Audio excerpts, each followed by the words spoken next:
El agua es un bien preciado, indispensable para la vida, que muchas veces damos por sentado. Hay quienes tenemos la suerte de poder abrir la canilla y que esté ahí, y como siempre en esta Argentina desigual, hay quienes tienen que caminar cuadras para poder acceder a ella. Lo cierto es que desde hace décadas se plantea que las próximas guerras en el mundo van a ser por el agua, este recurso, este bien que abunda en nuestro territorio. Cuando se hizo conocido que el agua empezaba a cotizar en Wall Street, la disputa por el agua se hizo evidente. Por eso nos preguntamos qué control soberano tenemos sobre el agua en nuestro territorio.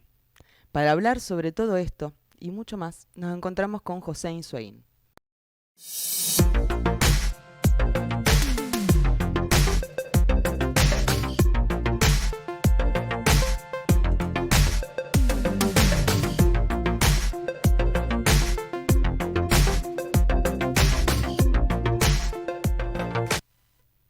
Como siempre te recuerdo de que si te interesan este tipo de entrevistas en las que hablamos de soberanía desde muchos aspectos, te suscribas, que le des clic a la campanita para que YouTube te recuerde cuando subimos un nuevo video y que nos ayuda muchísimo si le das me gusta, si comentás y dejas tu opinión y si le compartís esta entrevista a alguien que le pueda interesar para poder llegar a más personas.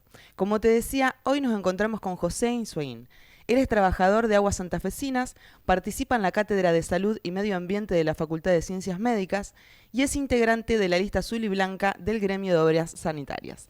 Bienvenido, José. ¿Cómo Hola, ¿qué estás? tal? Muchísimas gracias por la invitación y tremenda introducción para reflexionar. Me parece que va a ser una charla para reflexionar mucho, conocer y reflexionar. Sí, realmente es algo que tenemos naturalizado, el tener el acceso al agua. Nosotros desde este ciclo de entrevistas siempre tratamos de poder partir desde cuestiones básicas, poder ir desnaturalizando todo eso que tenemos y que muchas veces no vemos. Y como siempre decimos, para defender hay que amar y para poder amar hay que conocer, así que la idea es partir desde lo más chiquitito e ir profundizando. Perfecto. Primero que nada, ¿en qué lugar se encuentra Argentina con respecto al agua dulce, al agua potable en el mundo? Bueno, es una pregunta amplia, pero Argentina es parte de este cono sudamericano eh, que por suerte cuenta con grandes reservas de agua dulce, no solamente agua dulce eh, como ríos, lagos, etcétera, sino que cuenta con grandes acuíferos. Uno de ellos es el Guaraní, un acuífero trinacional. eh, por lo tanto, dentro de este cono tenemos una relevancia importante con respecto al agua dulce, poseer agua dulce en nuestros territorios. Y como agua potable, Argentina fue pionera durante muchísimos años eh, con el agua en América.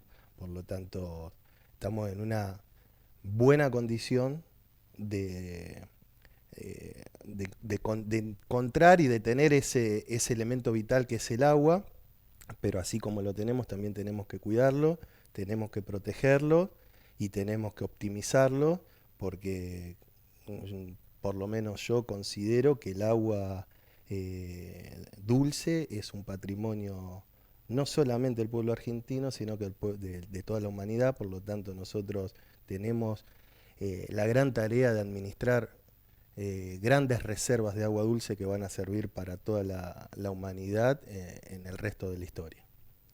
En- José, cuando eso. hablamos de agua pareciera que, ¿cómo me vas a decir que escasea? Este es el planeta azul, el 70% está cubierto por agua, pero no toda esa agua es apta para el consumo humano. ¿Qué características tiene que cumplir el agua? ¿Qué procesos tiene que pasar para que pueda ser apta para el consumo? Bueno, vos, a ver, bien decías, viste, vamos a arrancar desde lo básico. El ciclo del agua está dado con básicamente la evaporación del agua en los mares, que es agua salada, que al evaporarse se convierte en agua dulce o agua sin sales, que cuando llega a la atmósfera se condensa, se congela y en forma de gotas los vientos la arrastran hacia el continente y por la evaporación de las plantas y el choque del calor de dentro del continente provocan lluvia. Pero la mayoría de esa evaporación que hay en el mar precipita nuevamente en el mar y son pocas las corrientes que llegan con agua hacia el continente. Y además con los casos de deforestación, etcétera, etcétera, el extractivismo, etcétera, etcétera, hace que cada vez esas corrientes de nubes que vienen hacia el continente pasen de largo y vuelvan al mar porque no encuentran una evaporación fuerte de las plantas, como se ve en la deforestación de las islas o en el Amazonas, en el Mato Grosso en Brasil, y lo notamos acá con las grandes sequías que estamos viendo. A su vez, hoy el agua, nosotros tenemos acuíferos. Un ejemplo, gran parte de la Argentina toma agua de acuíferos. Esos acuíferos, hoy cada vez que tienen agua almacenada de millones de años y que se van, diríamos, reabasteciendo a través de la lluvia y de los crecimientos de los ríos, esos acuíferos cada vez están más vacíos, también producto de que llueve menos, el suelo está prácticamente impermeable, no pasa el agua, por lo tanto, y el consumo, no solamente el consumo humano para lavarse los dientes o para bañarse, sino que el consumo para el cultivo y el agro, el agro y la ganadería son los grandes causales de que esos acuíferos estén cada vez más vacíos y cada vez se necesite más el abastecimiento de agua de los ríos y no de los acuíferos. Por lo tanto, sí estamos en una condición de que tenemos agua potable en cantidad en Argentina, pero sí escasea, diríamos. No sé si respondí algo tú. No, sí, sí. Inclusive me parece que pudiste contarnos un poco de cómo se da ese proceso que lo complejiza mucho más para poder pensarlo con otros temas que hemos venido hablando también en este ciclo que tiene que ver con lo ambiental y todo eso. Te pregunto, y a nivel mundial, ¿qué importancia tuvo y tiene el agua y el saneamiento? Bueno, en el nacimiento de la historia, las civilizaciones todas nacieron alrededor del agua. El agua como el elemento vital para la vida, para el desarrollo, para el cultivo. Y el saneamiento, estamos hablando se conocen alcantarillados en Jérico de hace 4000 años antes de Cristo, diríamos, diríamos, los alcantarillados públicos para lo que se llama el saneamiento, para el desecho de la materia fecal y otros contaminantes, diríamos, existen desde toda la vida y durante el nacimiento de la historia fue una época de mucho avance, diríamos.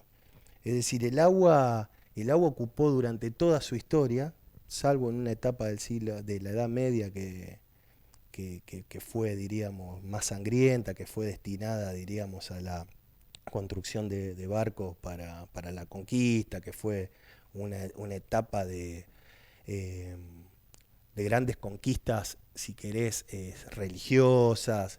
El resto de la historia de la humanidad tuvo que ver en un desarrollo tecnológico, científico alrededor del agua, para el bienestar. Bueno, en Argentina fue muy importante, diríamos. Rosario, en la ciudad que estamos hoy, fue pionera en el agua, fue la segunda planta potabilizadora de la República Argentina, la planta que tenemos en Arroyito, y se construyó en base a la Rosario Portuaria, la Rosario Ferroviaria, y con tener una planta de agua y cloaca significa prosperidad, significa salud, significa un, beneficios para la población. Entonces, en una ciudad donde crecía de forma grande el puerto, el ferrocarril, las industrias, era necesario abastecer con una planta potabilizadora para que se acerque gente, y así se construyó. O sea, el agua en la sociedad es el motor, es la vida de cualquier sociedad. Por lo tanto, cumple un rol fundamental, fundamental. Estamos hablando que se estima que para el año 2030, desde ahora hasta el 2030, 700 millones de personas en el mundo migran en busca de agua potable. 700 millones de personas en el mundo migran por agua potable.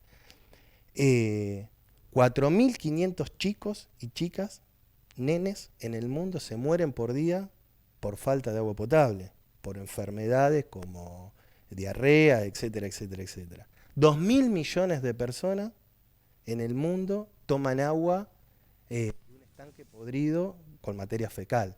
Es decir, 2.000 millones de personas en el mundo toman agua.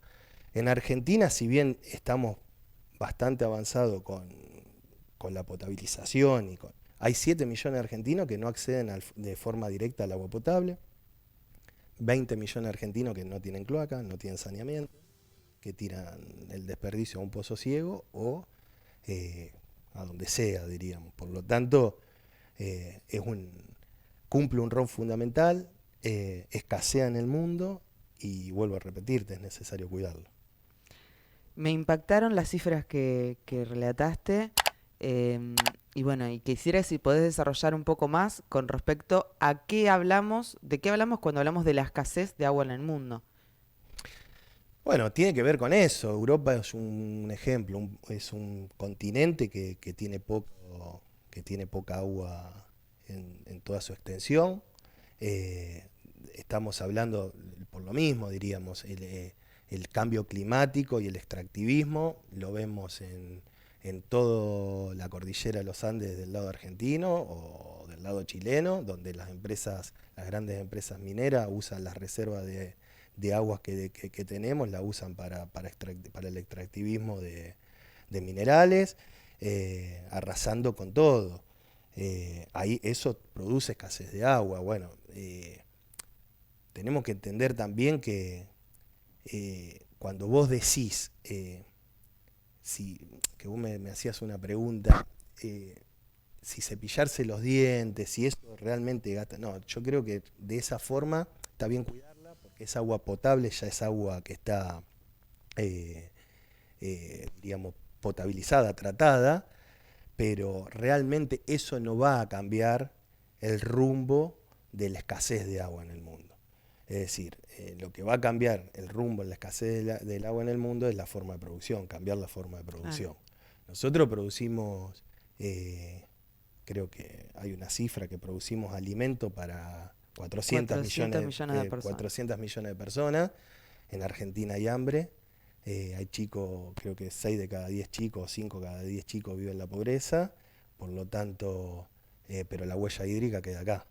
Claro. La huella hídrica, diríamos, nosotros sabemos que para alimentar animales, para la cosecha, etcétera, etcétera, se necesitan miles y miles y miles de litros de agua, y que está bien que se utilicen de una forma correcta, adecuada, pero no podemos hablar de que se utilizan esos miles de litros de agua o esos millones de litros de agua y en un país como el nuestro haya chicos que no tengan para comer.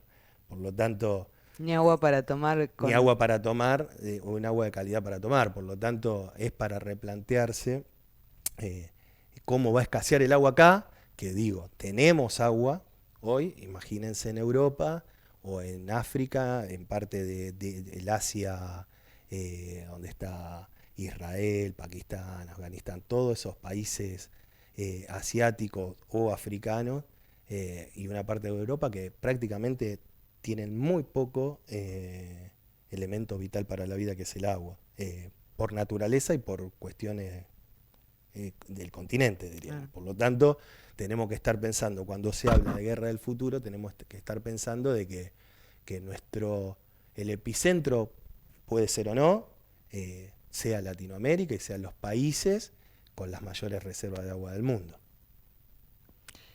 Con respecto a eso que hablábamos del cepillo de dientes, digamos, yo te decía por fuera de cámara, de todas estas campañas que se hacen medio como para regular más el control individual del consumo de agua, muchas veces quienes tenemos una conciencia ambientalista, ecológica, sentimos culpa por lavarnos los dientes, pero después, si uno piensa en la megaminería, por ejemplo, Tremendo. Las luchas que se dieron con Famatina, si uno piensa en la agroindustria, en todo lo que es la producción. Inclusive recordaba que cuando se dio la bajante del Paraná, acá se hizo un informe y se denunciaba que habían quedado al descubierto más de 100 caños y que no se sabía qué desecho llevaba eso a nuestro río, que es un gran afluente de agua dulce. Entonces la pregunta es, las campañas apuntan al control del consumo individual, pero ¿qué regulaciones realmente hay en lo que es el consumo de agua a gran escala? No, la realidad es que ninguno. O son escasos los controles que hay. Vamos a ponernos un poco en contexto. El acuífero guaraní. Uno de los acuíferos, cuando hablamos de acuífero, hablamos de, para que todo el mundo lo entienda, un lago subterráneo. Agua que está subterránea, alojada entre piedras hace millones de años, que se va permeando por la lluvia, que le va incorporando agua a través de la lluvia, un proceso va decantando el agua y llega hasta esa napa y lo va alimentando. Ahora, el acuífero guaraní comparte territorio con Argentina, Paraguay y Brasil. Yo extraigo agua del acuífero guaraní. Yo, José, vos, ponemos una bomba y extraemos agua. ¿Quién te regula por extraer esa agua? Nadie. Ahora, yo empiezo a usar esa agua constantemente para el riego de mi campo o para las grandes extensiones de arroz que necesitan muchísima agua. ¿Quién me controla? Nadie. Es agua que extraigo de las napas subterráneas, tengo la bomba, tengo el proceso, la electricidad, la extraigo. Ahora, Brasil, que hoy es quien más está usando el acuífero guaraní, está usando a gran escala agua del acuífero guaraní. El acuífero guaraní está bajando su nivel, es decir, se está vaciando de a poco.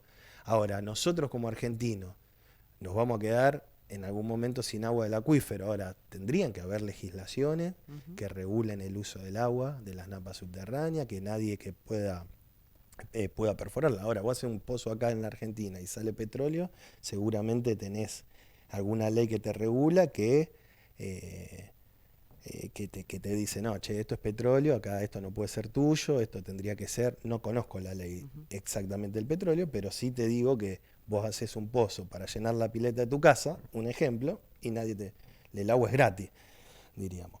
Ahora, las grandes extensiones de campos y los grandes filos de ganadería usan grandes cantidades de agua, estamos hablando de millones de litros de agua, y los sacan de los acuíferos y no pagan un centavo por esa agua. Pero si en el caso mío, que yo vivo en una ciudad como Roldán, que toma agua del mismo acuífero, que es el acuífero Puelche, que es el acuífero que está en la provincia de Santa Fe, Buenos Aires y Córdoba. Es un acuífero, de ahí tomamos casi todos los pueblos de Santa Fe, de Córdoba y Buenos Aires, tomamos un acuífero que se llama Puelche.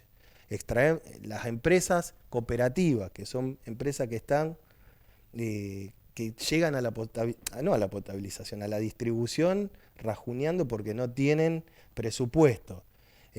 Reparten el agua y te llega el agua de ese acuífero a tu casa y te cobran un impuesto. Ahora, la misma persona que vive en Roldán y tiene extensiones de campos y hace un pozo y saca esa misma agua del acuífero, no paga un centavo, porque tiene la bomba para extraer el agua. Entonces, lo que está visto que no hay una regulación sobre eso. Y sí, las campañas obviamente están orientadas hacia el uso razonable y está bien. Yo no digo que esté mal no usar razonablemente el agua, pero está más que claro que es una campaña personal y que no va a resolver el tema de la redistribución del agua equitativa para todo, que no va a resolver el problema de escasez de agua del mundo. Lo que va a resolver, te lo vuelvo a repetir, para mí es el cambio en el sistema de producción. Y cuando hablas del extractivismo, derritiendo prácticamente los glaciares de toda la cordillera de los Andes para la extracción de la minería, incluso la minería de cielo abierto, o con el fracking. Son procesos que necesitan miles de metros cúbicos de aguas por hora, 7.000, 9.000 metros cúbicos de agua por hora de agua dulce, para hacer extracción de minerales. Cuando te dejan, ahora también hay que valorar, hay que ver qué dejan acá y qué se llevan, digo, porque si vos usás los 9.000 metros cúbicos de agua en una hora o en un día, pero dejaste una determinada cantidad de valor agregado, no se justifica tampoco, pero digo, dejaste una cantidad de valor agregado para que el pueblo argentino viva de otra manera, mejore su calidad de vida, etc. Nada de eso ocurre, diríamos. Se llevan todos, contaminan todo, y acá queda hambre, miseria, desocupación y todo, y el suelo de una tierra devastada. Siempre sigue siendo un problema soberano, esto de las penas son de nosotros, las vaquitas son ajenas. Tal cual. Se usa el agua para generar esas proteínas, pero que no quedan acá, acá queda hambre y queda contaminación. Exacto. José, muchos entrevistados y entrevistadas que han pasado por este ciclo han planteado que en este contexto internacional, donde se agudizan los factores de guerra, se está discutiendo un nuevo reparto del mundo, el control de los recursos y los alimentos es un arma. Te quería preguntar si con el agua pasa algo parecido, si el agua es un factor de control y de dominación, si puede serlo. Sí, de hecho, eh, lo es por varios factores. Retrocedamos a la época de los 90, privatización del agua en la Argentina, vamos a poner privatización del agua en Bolivia. No sé si vos sabés, el expresidente de Bolivia, Evo Morales, nace como dirigente o como un gran dirigente a través de la famosa lucha que fue la guerra del agua en Bolivia. Uh-huh.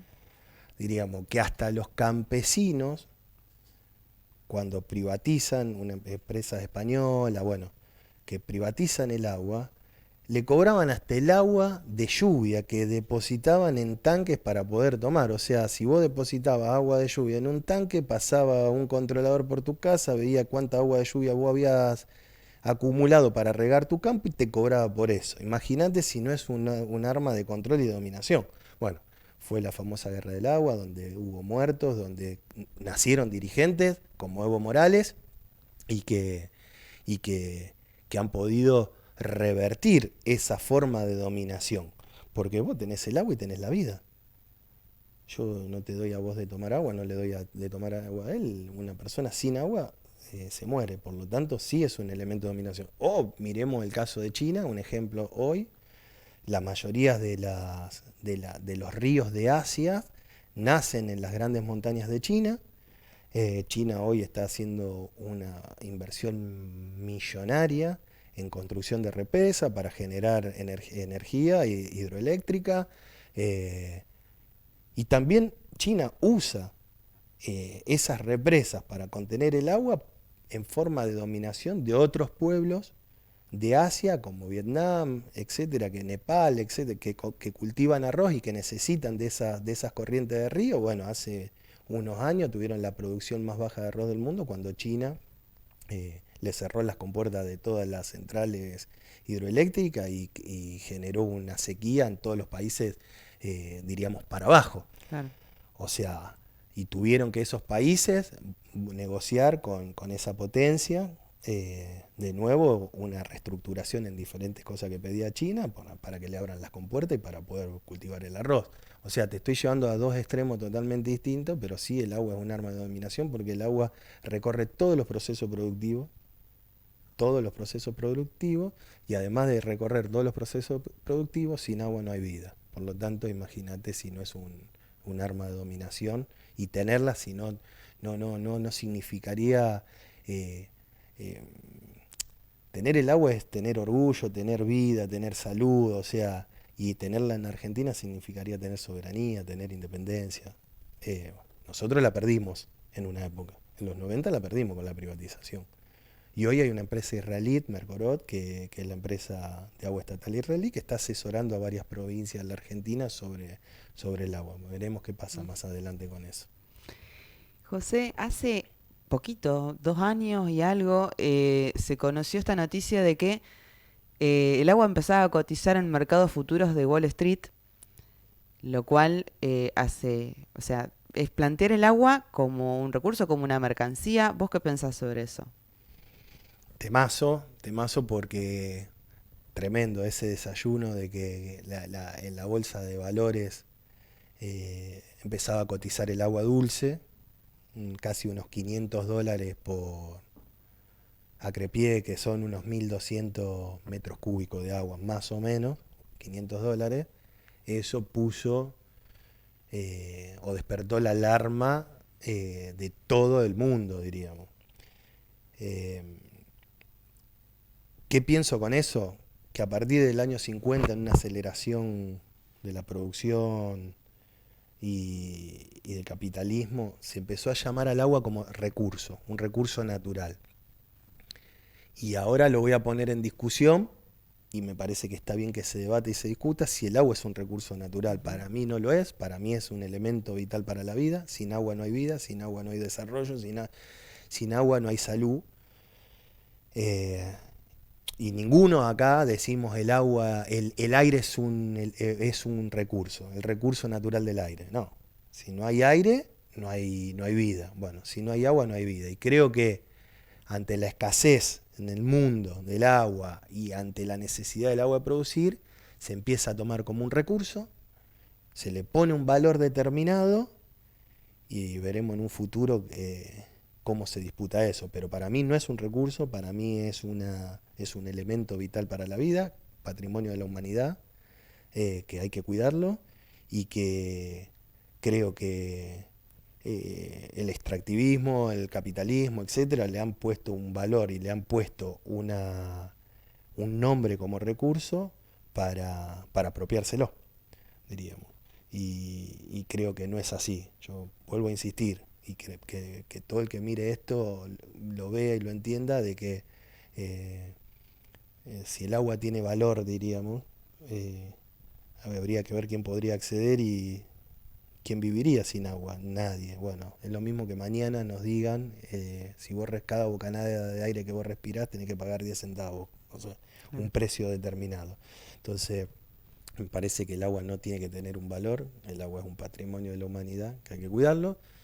Vuelvo a repetirlo y lo quiero decir, el agua es el elemento vital para la vida y no es un recurso, en mi punto de vista, y me parece que está bueno que lo debata toda la sociedad. ¿Qué deberíamos tener? O sea, ¿tenemos un control soberano sobre el agua? ¿Qué deberíamos tener para tenerlo? Eh, si bien en los últimos años, estamos hablando 15 años más o menos, la mayoría de las empresas eh, de agua que están en Argentina pasaron a manos de nuevo a ser estatales o empresas mixtas, eh, que fue un gran avance, porque veníamos de 10 años de privatización de todas las empresas. Eh, Seguimos teniendo grandes falencias. Te vuelvo a repetir, hay 7 millones de argentinos que no acceden al agua potable directo, hay 20 millones que no tienen cloaca. Por lo tanto, eh, si bien con respecto a la población estamos muy avanzados, a otras poblaciones del mundo estamos muy avanzados, tenemos una grave deuda en el pueblo argentino. Y digo, ¿por qué digo esto? Porque es necesario, a mi entender también, que se vuelva a tener una empresa nacional del Estado Nacional de Agua. Porque es muy distinta la realidad que tiene la gente que vive en Buenos Aires, la gente que vive en Capital Federal, la gente que vive en la provincia de Santa Fe o la gente que vive en el Chaco.